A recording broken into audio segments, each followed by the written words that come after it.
Finding My Heart by Rachel Blanchard. Read by the author. Chapter 1. Kaleigh ran her fingers through her auburn hair, content to sacrifice a put-together ponytail for an ounce more patience. "Mom," she said levelly, "you know I can't call out of any more shifts." Lana picked at her hot pink talons, not looking her daughter in the eye. "What I know is that you told me I wouldn't turn into Aaron's full-time babysitter." Kaleigh released a shaky exhale. "It won't always be like this. I'm so close to saving enough money." Lana rolled her eyes. "This again? How will you pass college classes when you can't even handle a retail job?" Kaleigh considered citing the numbers she'd crunched, how much more her annual income would be after investing in her education, but she knew it was pointless, and a nagging, heart-sickening part of her felt that Lana had made a good point. It was a struggle to hold down her job and not totally ignore Aaron. She did her best, but she still came home to a boy who grew taller and smarter each day she was away. "Soon you'll have flexible work hours and more time off," Kaleigh chanted to herself. She kept her voice calm. "Can you please help me out Saturday so I don't have to call out?" "I'm sorry, but I'm already watching him tomorrow. I can't cancel on the girls again. They'll stop asking me to go out." Like Kaleigh didn't know how that felt, how it hurt when every friend she thought had cared about her couldn't bother to keep calling once things got hard. They thought it was cool enough to be tight with the pregnant girl, to ask questions about her appointments and symptoms in algebra class. But when the baby had arrived, after the cute hospital pics had been taken and the long nights set in, it wasn't as fun to be Kaleigh's friend. Kaleigh wished Lana could brush it off the way that she did, but that would never happen. The admiration of others made Lana's world go round. Well, Aaron was Kaleigh's world. She would be there for him, somehow. "All right, I'll try to make it work." "That's my girl." Lana patted Kaleigh on the cheek. "Mommy?" Aaron emerged from the bedroom he and Kaleigh shared, his fire truck in hand. He ran to Kaleigh and she gathered him into her arms. She kissed his tawny head. "Hey, baby." "I'm not a baby." Aaron jutted his chin out. "You'll always be my baby," Kaleigh told him, even as he broke her grip and wiggled down to the floor. "Do you want to see the pictures I drew today?" he asked, tugging her to their room. "Of course." The times that Kaleigh got home from work and saw Aaron were the lightest, sweetest parts of her day. She tried her best then to shed the iron mantle of worry and devote all her attention and love to him.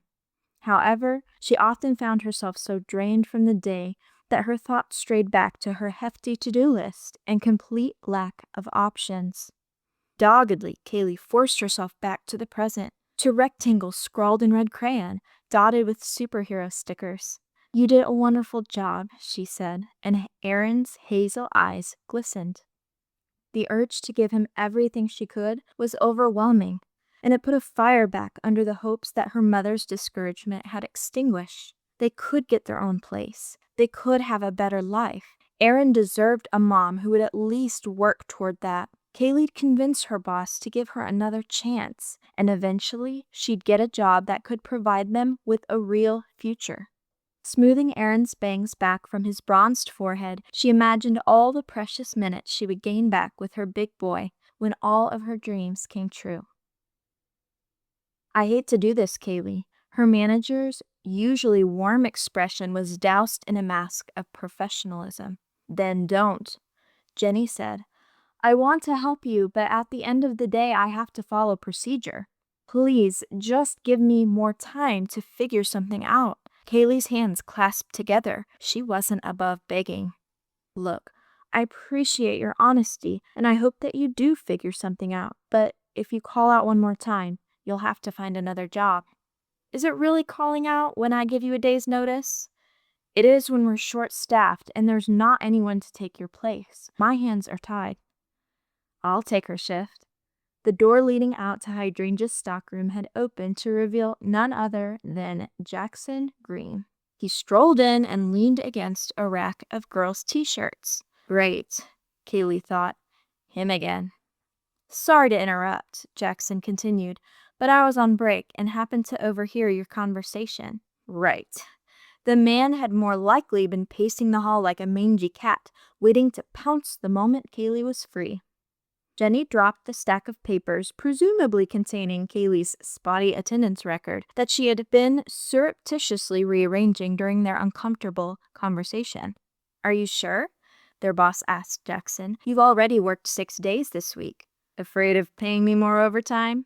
He winked, which Kaleigh thought was inappropriate. She worried his smarminess might bring her breakfast back up, but Jenny just looked relieved. "No, that's something I can arrange. Kaleigh, you're off the hook." She leaned over and eyed Kaleigh significantly. "For now." "Thank you." Kaleigh rose to escape the suffocating room. Jackson followed close behind, but Kaleigh didn't look back. Instead, she barked over her shoulder at him. "Why did you do that?" "You're welcome," he replied, evidently used to her ice princess treatment. "I know you don't need the money." Kaleigh threw her cream-colored locker door open. She never could wrap her head around the fact that some people came to a job for an experience or to kill time instead of for survival. Even though he had done her a favor, Jackson's privilege, coupled with his attitude, would never gain her admiration.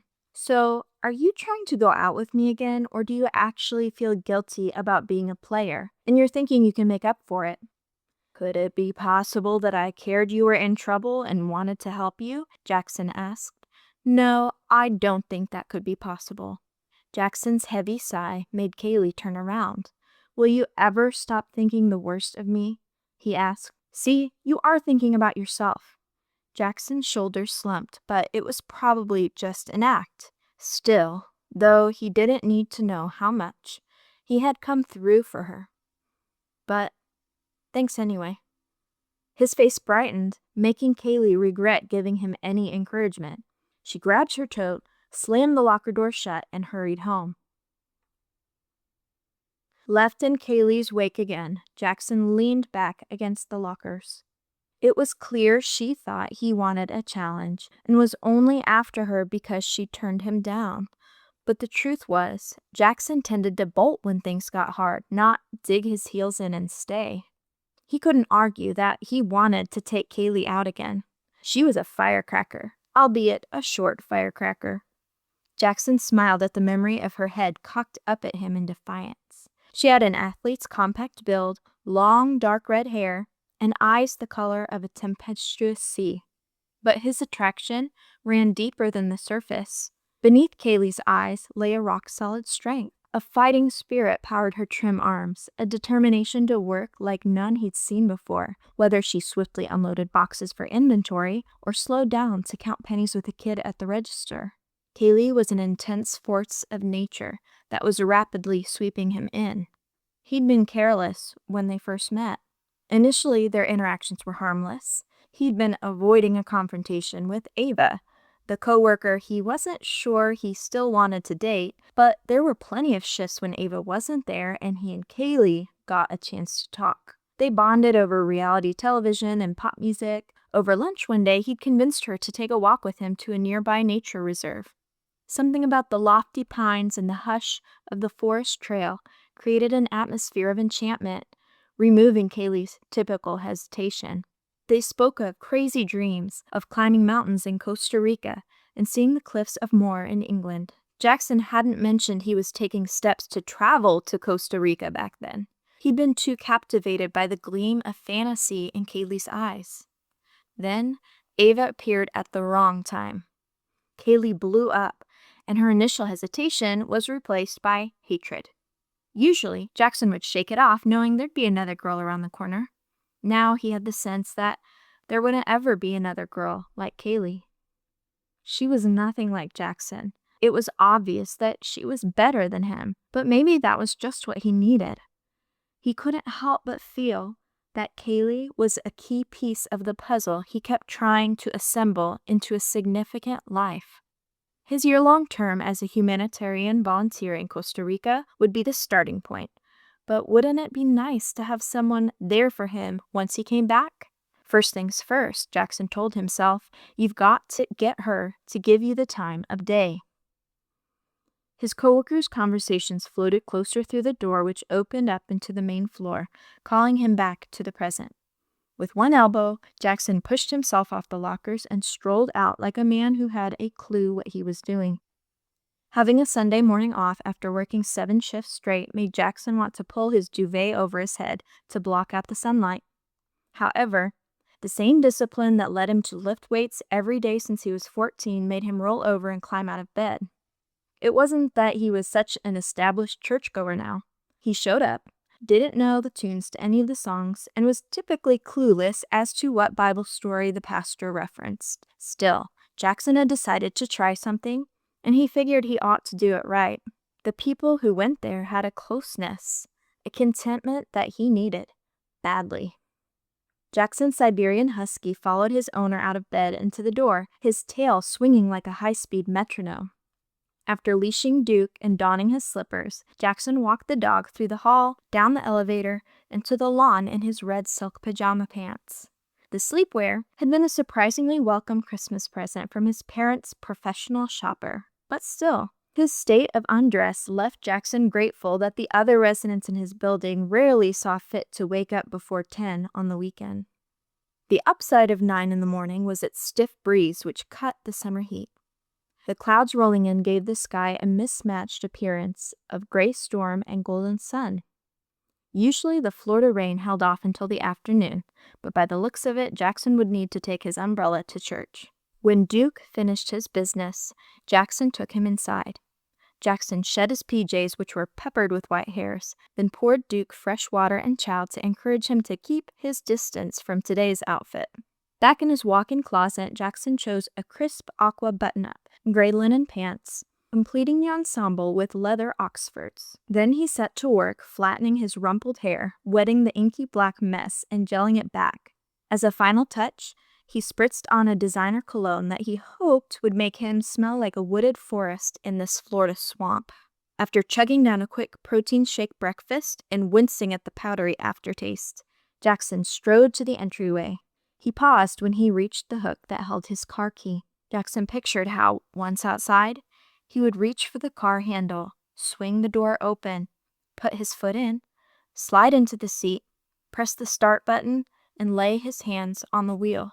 He saw headlights, heard brakes squeal, felt a rocking motion and the pelting of dozens of tiny shards of glass. Jackson shook his head clear of the vivid memories, feeling sweat trail down his neck and temples. No use ruining a perfectly good shirt, he thought. He would try and drive himself tomorrow. A quick call and D'Angelo was on his way to take Jackson to church. D'Angelo's Italian last name had served as a good omen back when Jackson hired staff to help him in his new home. The driver's ready smile and deep laugh reminded Jackson of his Nonna. Jackson locked up his apartment as a text came in from his dad. He swiped the notification away. No need to deal with that now. Unlike Jackson's Nonna, his father Marcus thought that being family-oriented meant cloning his son into himself and having the said offspring make lots of money. Not that making money was bad, Jackson grinned as he exited the lobby and saw D'Angelo pull his green sports car out front. Jackson wasn't ready to drive yet, but the black leather passenger seat was comfortably free from responsibility. "D'Angelo," he said as he eased his way into the car. "Sir?" "I told you to knock that sir stuff off," Jackson said, cranking up the AC for his side. "You don't beat a man in a game of pool every Saturday night and then turn around and call him sir." "I'm sorry, sir." "Jackson." D'Angelo corrected himself, a smile tickling his thick mustache. He was a friendly kind of guy. "D'Angelo, why didn't you ever get married?" "I'd like to know the answer to that question myself," he chuckled. "The dating world is not so easy." "You can say that again." Jackson shook his head. "Now, Mr. Green, you're too young to sound so pessimistic. I'm sure you have no problem finding young ladies to take out." "Usually." Jackson frowned, and D'Angelo didn't pry. Jackson almost wished he would have, but the man kept up his keen sense of respect, a barrier that Jackson kept trying to break down in fits of loneliness. "I'm going to set you up with Miss Lewis," Jackson announced. "Your housekeeper? I know she comes off a little strong, but deep down I know she's got a heart of gold just waiting to be romanced." Jackson laughed, visualizing D'Angelo in a tailcoat taking the stern-faced lady by the arm to a dancing class. Yes, that could work, Jackson thought. Miss Lewis did not share D'Angelo's qualms about shouting at her employer when Jackson would leave one too many pairs of shorts on the floor. But she took good care of his place and sometimes inquired about his hometown, his job, or if there was anything he needed. Jackson figured she'd noticed how he didn't invite any young people over anymore. Instead, he preferred to limp around the apartment with his stupid leg brace like a living shadow. The road transformed from pavement to a snappy red brick as they got closer to downtown and Summer Shores Church. "You want to come in?" Jackson asked as they pulled in the parking lot. "No thanks. I'll go get a cup of coffee if you don't mind." "Of course. See you around 12:30? "Yes." D'Angelo choked off the "sir" this time. Jackson lifted his hand in farewell and walked to the church's entrance in the shadow of a grand live oak tree. Once inside, he took a right toward the sanctuary. His eyes scanned the room and found Isaac, a tall man in the back row, who held his curly-headed son while his wife pulled books and toys out of her backpack. When Jackson needed someone to sit with, Isaac was always the best candidate. Jackson didn't know many people here yet, and although his ex-coworker Ava Keller always had a way for him, her new boyfriend Pete's forced smile proved that Jackson was wise to keep his distance. Jackson could understand Pete's hostility. Jackson regretted how he ended his relationship with Ava. The old Jackson hadn't cared much about hurt feelings and burnt bridges. He could only prove with time that the accident he had 2 months ago battered him on both the outside and the inside, forcing him to evaluate on what was almost his dying day how few meaningful connections he really had. "How are you doing, man?" Isaac asked. "Can't complain." One side of Jackson's mouth twitched up in amusement. He shouldn't complain, but complaints seemed to be the overwhelming theme of his thoughts these days. "Something on your mind?" "Someone." "Is she pretty?" "Gorgeous. And not interested." "That's rough, man."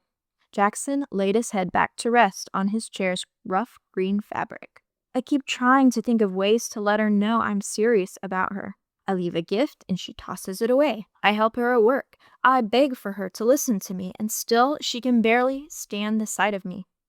"That bad, huh? Sounds frustrating." "It's driving me crazy. I don't know what else to do except give up." Isaac pulled the squirming tyke off his lap and deposited him onto his own seat. "Try not to let it get to you. Some people just need a little more time." He opened his copper-colored Bible to a book labeled Proverbs and quoted, "A soft tongue turneth away wrath." "Who said that?" Jackson asked. "King Solomon." "Yeah, well, King Solomon never met Kaleigh."